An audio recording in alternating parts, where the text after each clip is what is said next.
Kala pathian in dam nai pe ki to bin tu jingka hun zong hen pathian thu poimo ta mai dam theine la ki tim thim na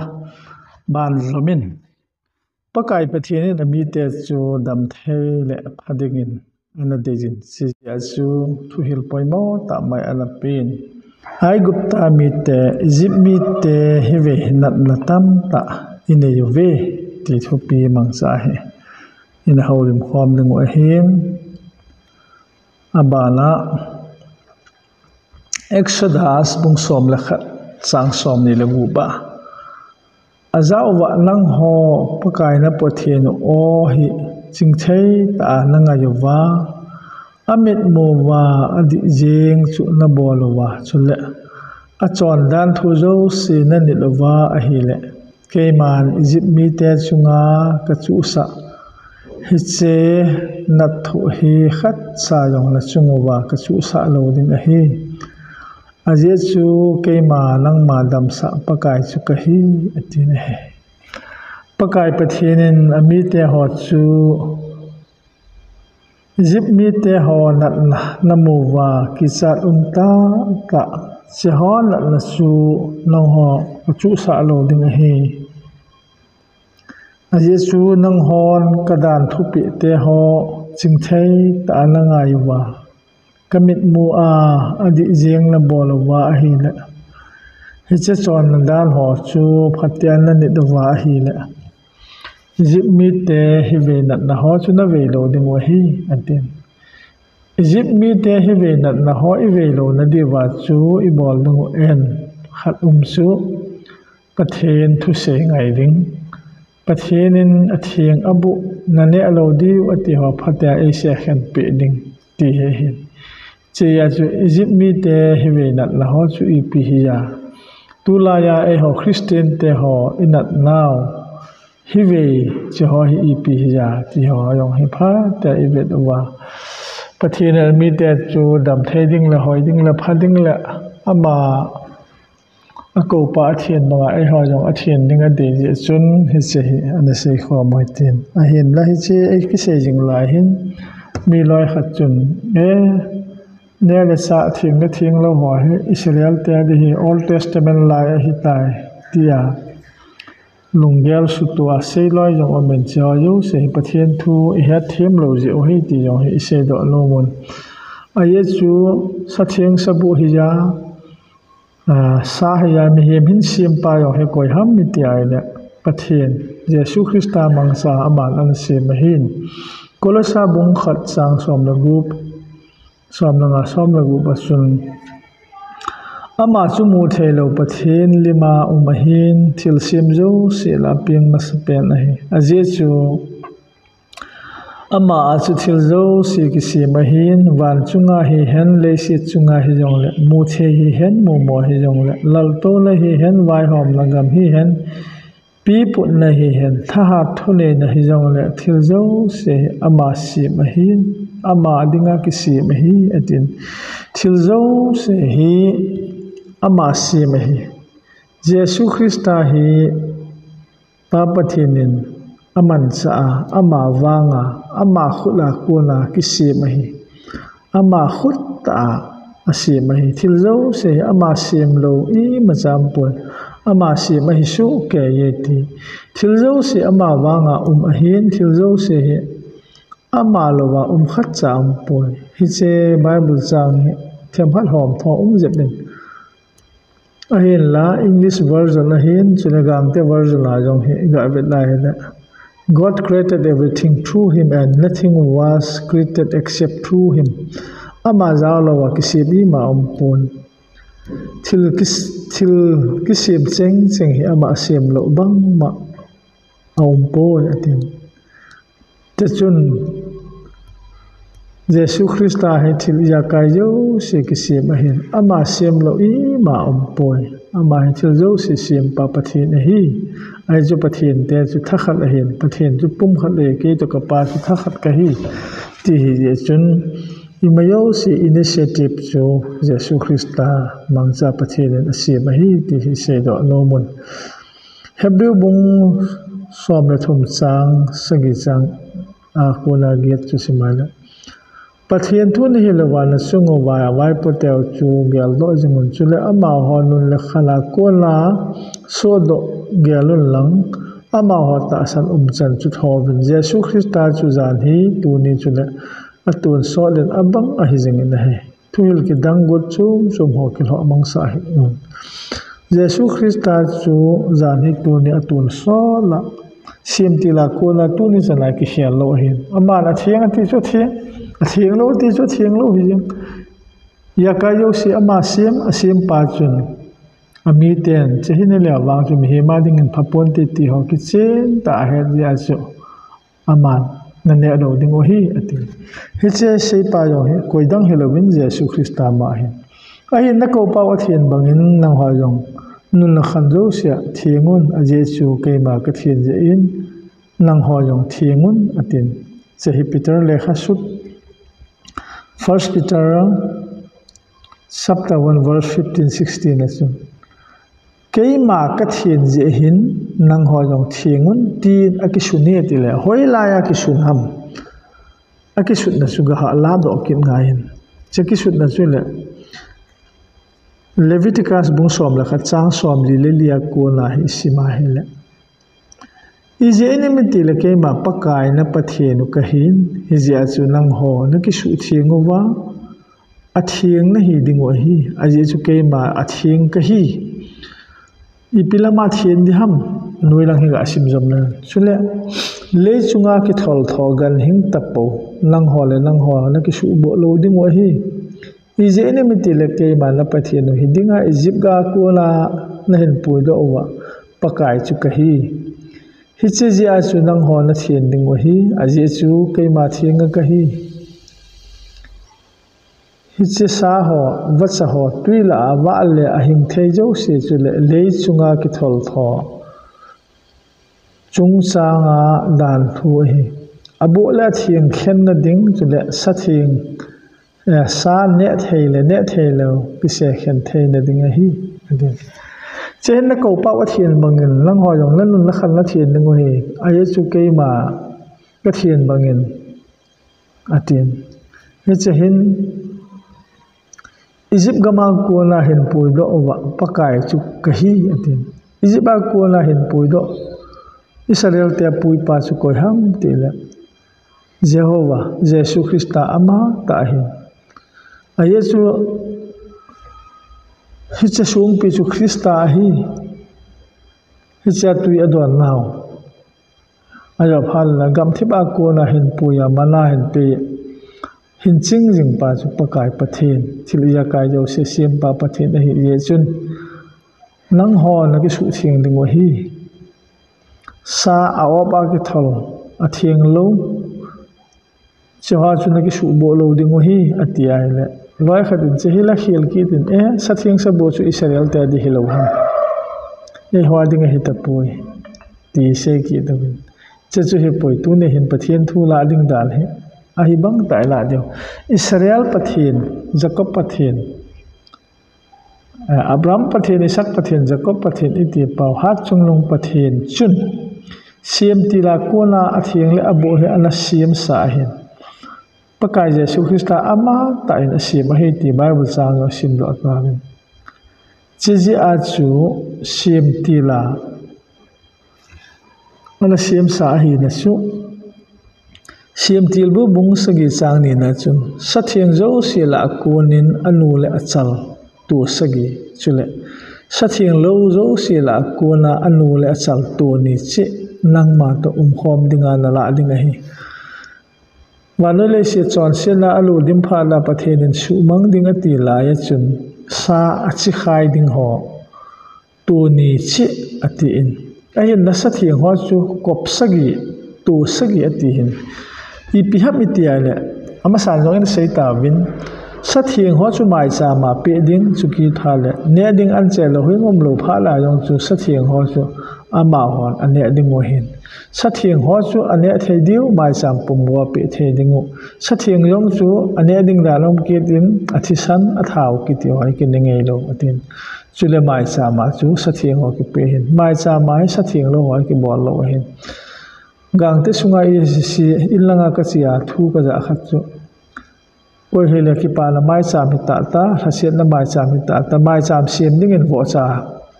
thar lo di hi ta vo cha sa hai mai cham siam na man lo di ti win amau hi ai ho la hi them khat a phajap ti di dan mai tin hilang ai ho lang ho pi wang he vo sa ai that in a hoi ho chu a thau phalai lai ho chu thiam pu pai ti win mai cham siam pa so pa ham chu i pekit jiwin ti ho he hom jin ai le che hin mi ma sa hon mai cham siam na an man ho chu sa thiang ho hin sa thiang lo ho chu amang pon che Israel te ding e pon Israel ki siam masang pe Israel pin masanga apulu yu tidin tin Noah ko ma na setan Noah hin cha thuma ne Noah cha te hem sam ham jafet kiti amau khangi ja tham che yo lunga Abraham te rain sunga ki ko lo Abraham in chan le kit isaka ko na chu Esau le Jacob a ko na chu Israel te hum ki sei pan be pahin Israel ki sei masanga yo sathing sabu he ki sei tai che hoi sim ti la ko na pathinin Jesus Christa mangsa ana sim ai ta chia chu na ko pau athin bangin lang hoyong nun khan na thin ning o hi sa athing lo abo a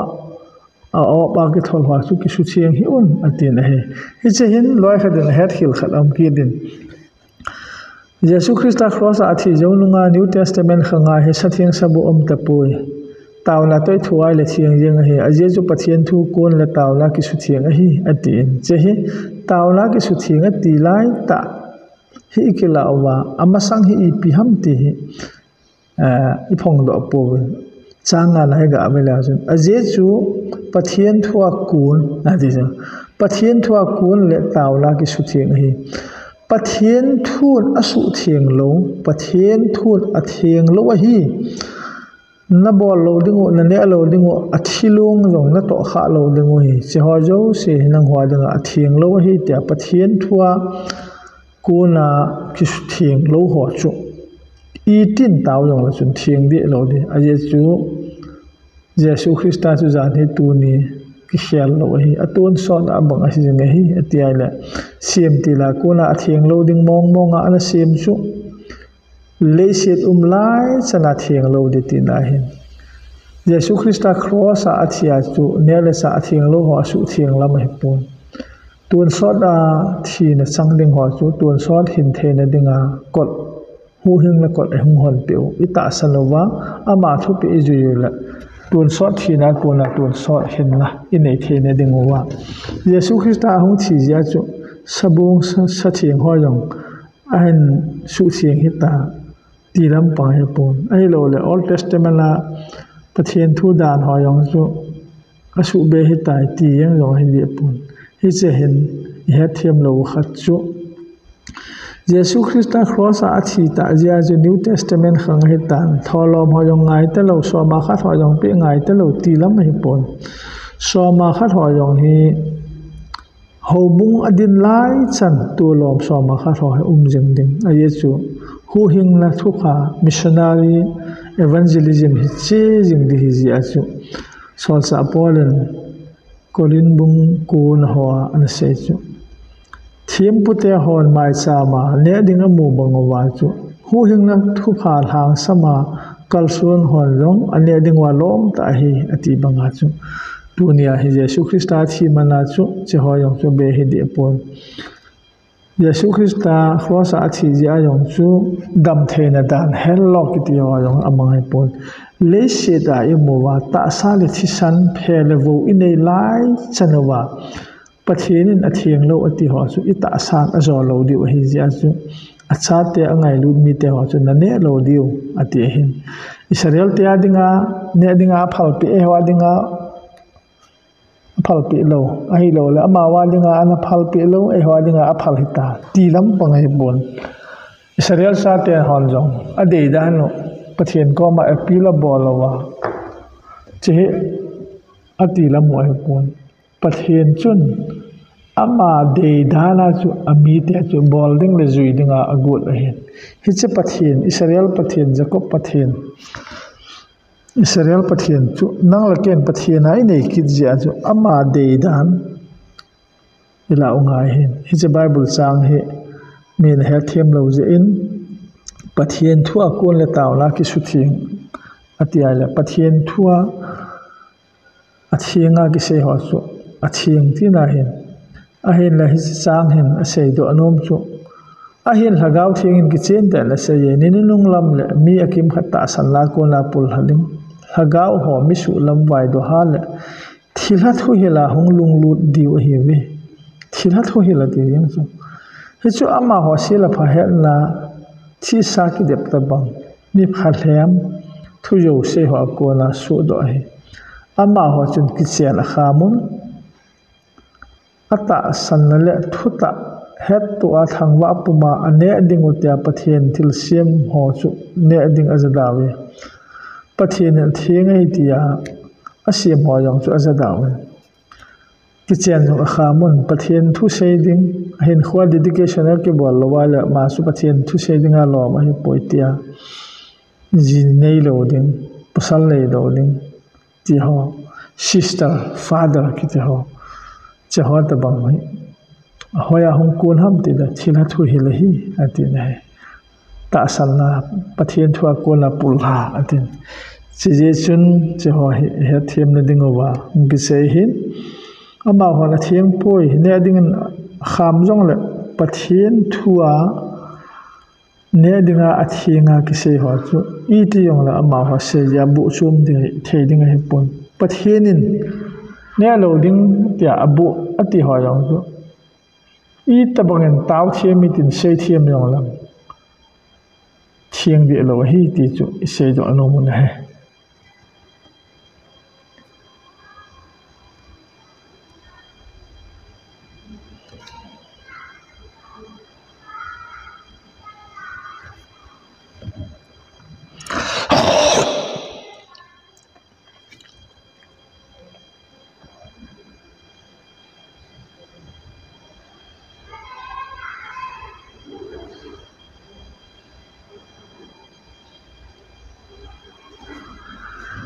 Sejak su pathian thu hi nil yang sanga pathian thu banga he dam na pen pen hi ti se do no mun che chun e ho yong hi pathianin idam the dingu I phat dingu I ta sa wa he mi ten pathian lo pi na mo diu de na ji a che ho hin ne lo diu a hi ati in mi thi mi ching ho chun Egypt mi te na chu I pi hi ya ti a hi Dr. Rosalie David Manchester University England akuna ama ho chu Egypt damamis kiti mithilo umna ho chu agatsebin mithi ho chu ipinat na mong ne hiule ama ho Bible in Egypt mi te hive na ve lo na dingu Egypt mi te na lo na dingu ti a hi ama ho hen ipinat na le ham ti hi exam aga bolon ro ki phala thilu ho yong chu Paten ama ho hin aga vervin hi nat na ho aga mai do omun ama ho hin exlai jong he aga lavin chute vet chu thai chalan vervin hi nat la amu do ho chu ipiham itia le che nat na ho chu heart disease lungchang la ho cancer kiti ho arthritis kiti ho obesity cancer kiti ho gula changlat kiti ho thawal kiti ho thisan sang kiti ho phele gu ki ka na kiti ho ajo phalle numele pasal ki pol thang hoina ja zon than hoi ja na kiti tulaya bailam da ga seding h kiti ho ai lo le se ho jo se atam zo athi naw le anat naw Doctor mi thim mi ching hon agam mo do chu hin tu nia jong nang la ke inat naw atam zo Egypt mi te ai gupta mi te na thi a hitai ti hi chala hen ei musa en che chun che hi ve ho chu I ve lo na dingo wa pathenin na ne lo dingo na don lo dingo che hoi na to kha lo dingo e ti hi I ti ki pam hi tam te se do lo mo chule Krista Jesu thi sana cho sa hi ta ve Yesu Krista thi sana ei ki cho hi tai na pula pa te hin pe son chon la don hom ke wa ko la mang the sana dang ka ki hat do na hi lo Heavy nuol na be hille bu be local ngoi no Krista thisan luta chu ke hat lo la hin na he bo vui atin hai tu ne hin nang le ke hi idu dunia ita sa su se thei dinga khosa thei ta po ve aye chu ita sao hin kho hi Krista thisan luwa chu ei ki chalo tai atin hi che Krista lo pi na dinga ita sao chu iman diu ti na hetan na ta sao he pathina ko na na ne yo asungwa cheng thagau thieng ho in a hi chule lang ho hi lang ho a na hi lo lam le hello na hi vem lang ho mana kipia cho sa na hi ta wen hi je chun na ta sa wen pathien choi anu ita asawa pathien choi an ding aye chu pathienga ko nai ne yo pathien hagau thieng na thieng chen na in thieng hi ta ya chu ai la ita asawa pathien chen na in thieng hi ta ya chu hi che in thieng pathien hagau thieng chen na temple su seding chun setan chun surup beri zangkhat ham cheho chu mangchan tin ayo phale zangkhala ko na chu addict kinen din tulaya Zule sa kham theni a drugs homa gom ho sukit phal che ho hi kitim lo talawa thi pi ho yong ho khon khat bo se khat le ne mai khat le ka mai khat le che mai khat le don mai a hi tia yo mai chi ya chu churu beri khaini ko wa kam khat se ayong hi se pathian hagau thing chen la temple hi se ta ne asu set the hi hiche temple hi event bit ngai he hiche hi setan in nasata su set ding a god chu hin setan chu suli tu sumang tu yesu Krista wa chu sudam tu hi ti se do no mon cha chu ita sa wa hin che hi ne le ita sa na zo lo ding kadam the na su seding ti ho chu ching thei ta Vianwa pathian hagau thing chen temple chu vian bit ngai ti se do no mon Krista ti san lo ai ki cho hi ta ye chun ita sawa pathian i choi an ding hi ta sa pathian choi an chu ipiti choi an le ham ni ti teng le bong le loi ho tha an ne wa set a choi an ding ti ne lam he pon sa ki tha ne wa set hin pathian a choi an pon he ei ho hin mai cha mi se mo wa pathian iwa soi jiu hi bible chun hi je chun aki chai naw chu man tha la hi a pathian chu agil pi wa hi aki thangan law yong chu zum na hin le se thil ho jing bo agelo hi pathian wa soi ding itia mai cha mi se mo wa sa iki thau ho hi se tabang hi sol cha pol chun apathian chu agil pi wa hi atin cha chu pathian wa soya mai cham se ma choi moi na kiti ho che ho hi pathian wa soi dan he pon pathian wa soi dan li ta chu se ngai ding chan pha chapangin anu pa ite wa soyam chehin chan a thima akita school ham college ham howina chan ahoyai le anu le pa chu soyan he hiche chapang ta chang chu aching na he le o koi sa ya koi na mo ya ipi ho mu ngam he ham ipi pathian a ho ham amelu jong a ha mai khai selon chan a thiam na lom mo we ati phal anu le pa chu chapang a dinga chu anu le pa awa choi nu le pa lo pi na sang hin che chapang ja su cheta banga chu khobung mi te yesu Krista thi san lu na hat do Christian te ho yong chun ikita over ichen khom pi hodang dang ho ja jong ne le sa yong ita sa yong adam the ya mai wal set hatu thieng set kita ta lung set na la ngai lu na to ichen khom te la mi hon ipi pathian ho ham se te ho hin ipi ho bung hiu ham tia ei ho ja la pathian min a choi an the yo cheta banga chu ding hen sa ki tha mai sam ki sima pathian choi an ding he pon pathian thu se ya ngaya dam thei ta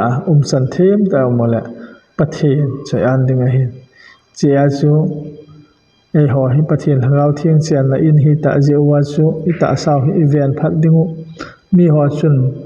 howin ho building ho hin la sakta in asawin tu la hin e ho gam sunga jong howin salam hin ikel tawin howina hu pathian chiang dan da la igialun bible chun kichen ta in van noi le si le sunga thil zo si sim pathian van le sim sim pakai chu mehim khula ki sa howina chiang pu hin mehim khula ki sa howina hin pathian chiang poi ti kichen tan bible chun imumin pathian chen na jo chu nang le ke lagau thing chen na temple zo hin howin hi phal le pathian thu ikil na dingu ikilam kai na dingu community hall ti dam auditorium ti dam mi pi ki shu khom na ding mun dep se wa hin ei ho hin ita saw pathian howin thieng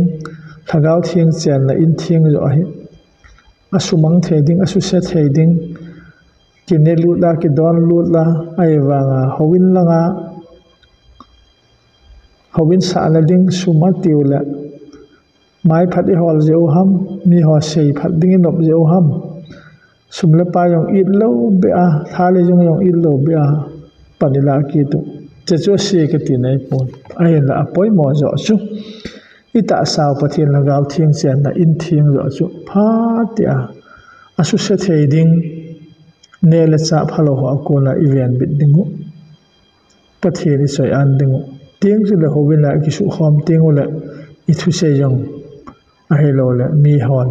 pathian lo pi na amo zo ding wa hi cha chu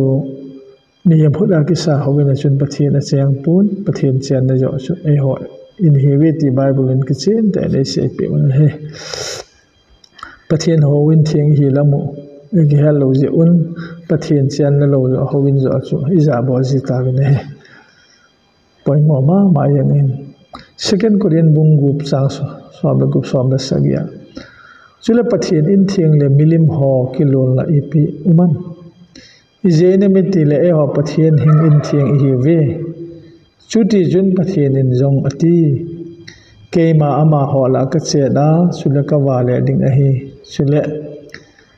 keima ama ho pathian ka heding ama ho kamite heding chuti hi je chun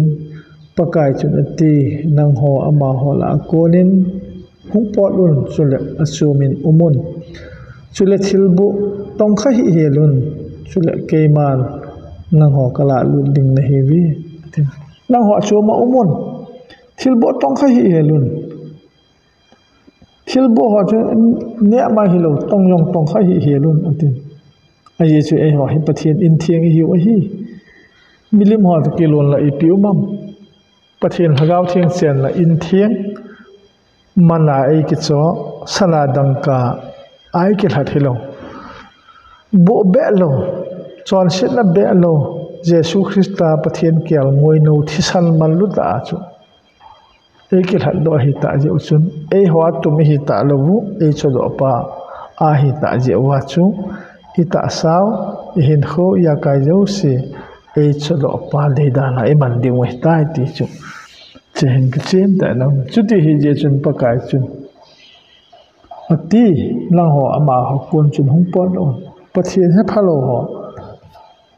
kun chun chu ma hung pon on pathian he phalo pathian thu ngai lo pathian thu jui lo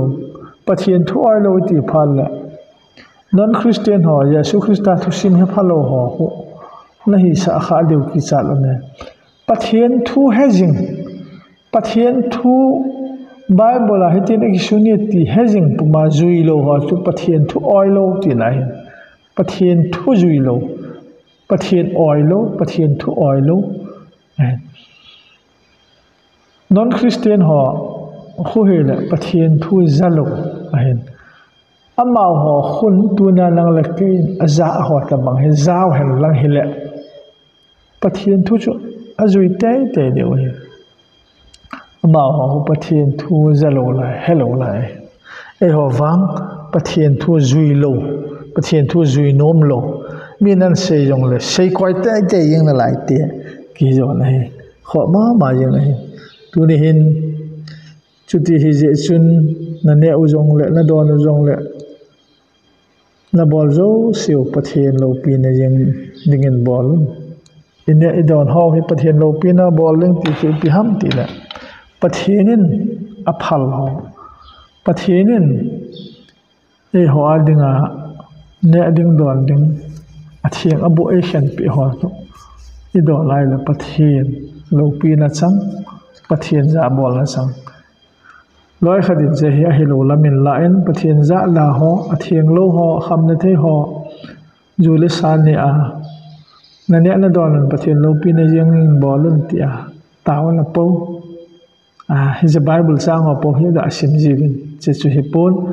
ประเทศนี้อภัลประเทศทั่วกิพัลหอประเทศทั่วกิสุเทียงหอจุนั่นเนี่ยโอเล่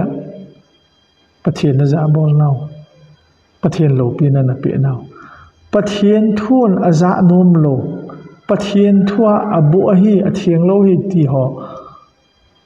นั่นเนี่ยได้เลยประเทศโลปีนั้นสังประเทศนั้นจะบอลเราเห็นตัวนี้เนี่ยหอเห็นประเทศนี้เทียงโลอบุนั่นเนี่ยเราดูนั่นทำเราดูอัติหอไม่สามารถกิบอลากินเนี่ยตาวนากิมังจีหอจุอีเฮเราจะเห็นตินพัดได้ไงตัวเนี่ยจะเห็นประเทศลงหันนะประเทศซาบอลให้เราว่าประเทศนุ้ยสินะครับประเทศโลปีนะเปียให้เราว่าประเทศนุ้ยสินะครับที่ที่ยังอิเซดอนมเจจุนประเทศโลปีนะเดียอินคุยมังดิวประเทศโลปีนะยังดิเสียกิมันจะเนียวเห็นเจจุนตัวนี้เห็นหัวจงอัตมโจอินัดละหออิเวลาเฮเลไอกุปตามีเตอียิปต์มีเตฮิเวตาเจอุนตัวนี้เห็นพาเตอีเวตคิดว่าจึงเทตาประเทศอให้กุนตายังไงคิดว่าประเทศทั่วนี้ปีเสียมที่หอให้พาเตอีเกลคิดว่าอียิปต์มีเตนั่นละอินัดโลว่าประเทศมีแต่ดำเทตาเลยห้อยตายุ่มเทในดิ่งุนอาเจสูนังหอบประกายประเทศโอจิงเทตานังไงวะอามิดมัวอดีสูนบอลวะจุเลอาจวนดันโจเสียนนิดว่าอหิเลเกมา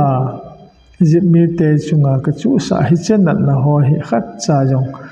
นัจุงว่ากจูสาโลดิงฮีอาเจสุเกมาลังมาดำสาประกายจุกฮีอตินตัวนี้เห็นนังเลเกจงอิตาสาวประเทศโลปีนายมันว่า